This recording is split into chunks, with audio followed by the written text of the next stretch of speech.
सेनुर के पुड़िया ओही जुगे नामी होला हरि हर चूड़िया सासू जी के लेके आई सेनुर के पुड़िया ओही जगह नामी होला हरि हर चूड़िया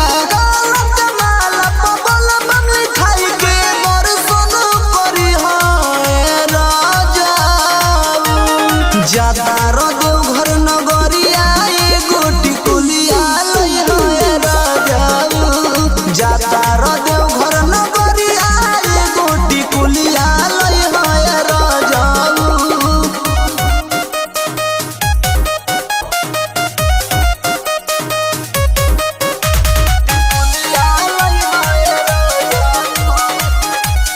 बोलिए शंकर भगवान की।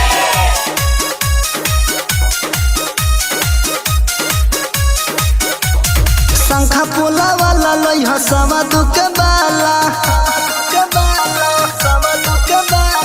निमन सामान सावन में बिकाला